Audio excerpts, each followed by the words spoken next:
Alors, est-ce que vous saviez qu'une solution topique de dutastéride à seulement 0,05% a fait mieux qu'un comprimé de finastéride 1 mg par jour chez des hommes atteints d'alopécie androgénétique? Et tout ça avec très peu d'effets secondaires.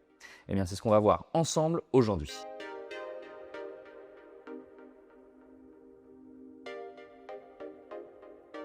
Hello les guys, moi c'est Nicolas Deroal, je suis le CEO d'Herdex et ce qui m'anime au quotidien, c'est de vous aider à reprendre le contrôle sur vos cheveux en allant décortiquer des études scientifiques et en vous les traduisant de la façon la plus simple et cool possible. Aujourd'hui, on va décortiquer une étude clinique de phase 2 publiée en août 2025.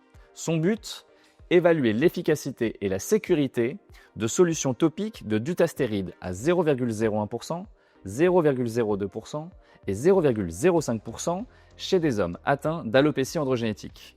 Et ce qui est dingue, c'est que le dutastéride topique a même surpassé le finastéride oral dans certains cas. Restez connectés, on va voir ça en détail. Alors avant de plonger dans les résultats, on va voir si cette étude tient la route. Parce que des beaux chiffres sans une méthodologie solide, ça vaut pas grand-chose. Alors d'abord, l'étude est randomisée, donc les participants ont été répartis au hasard dans les différents groupes. Ça évite les biais de sélection. Elle est aussi en double aveugle, ça veut dire que ni les patients ni les médecins ne savent qui prend quoi. Bien, résultat, pas d'influence extérieure sur les résultats.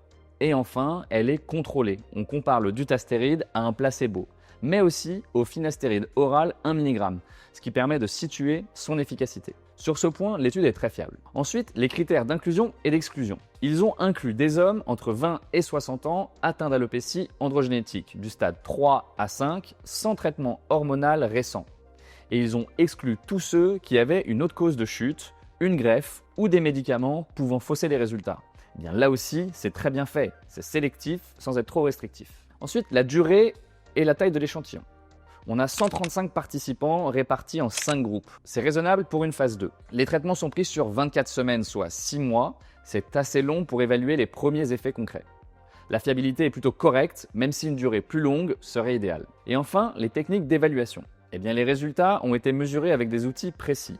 Macrophotographie, microscope numérique, mesure du diamètre et du nombre de cheveux, évaluation par des médecins en aveugle et questionnaire patient standardisé. Là, c'est très rigoureux. On est sur de la vraie méthodologie, pas juste du ressenti.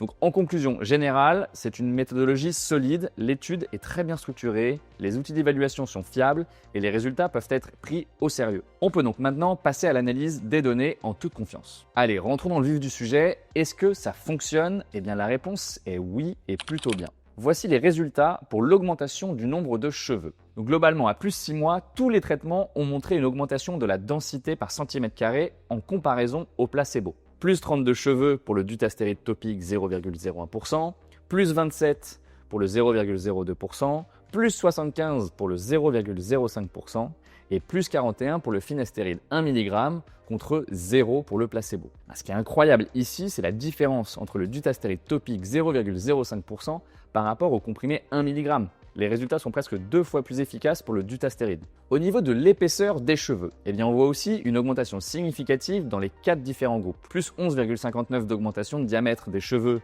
pour le dutastéride topique 0,05% et juste derrière, plus 10,68 pour le groupe finastéride oral. Ensuite, les dermatologues ont évalué les patients en aveugle et ont mis des notes.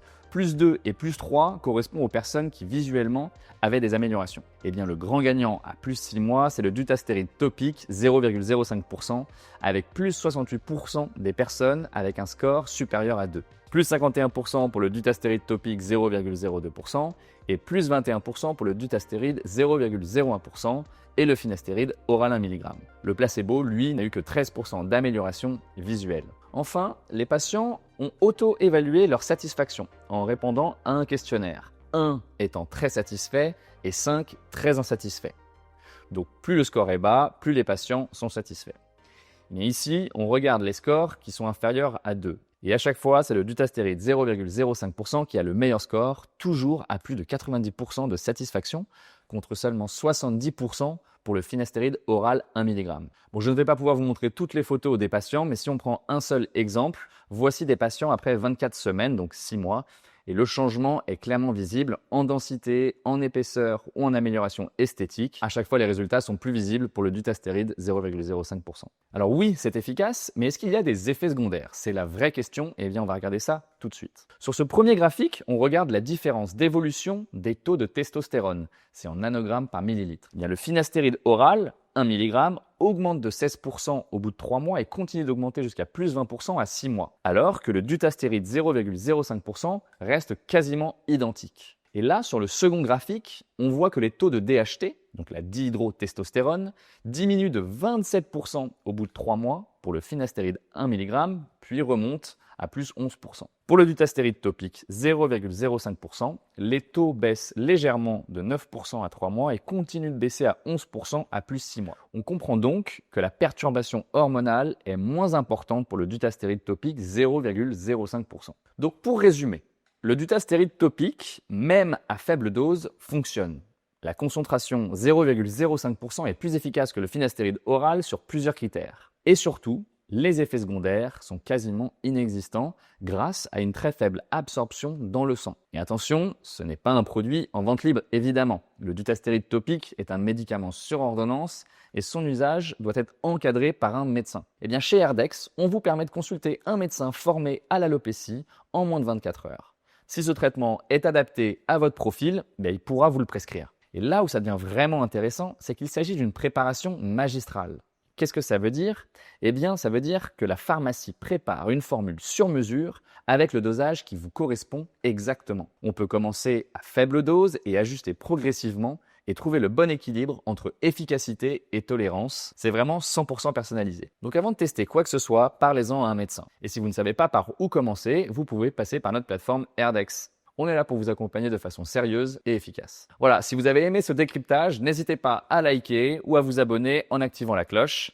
À très vite pour un nouveau décortiquage scientifique dans Anatomie d'une chute.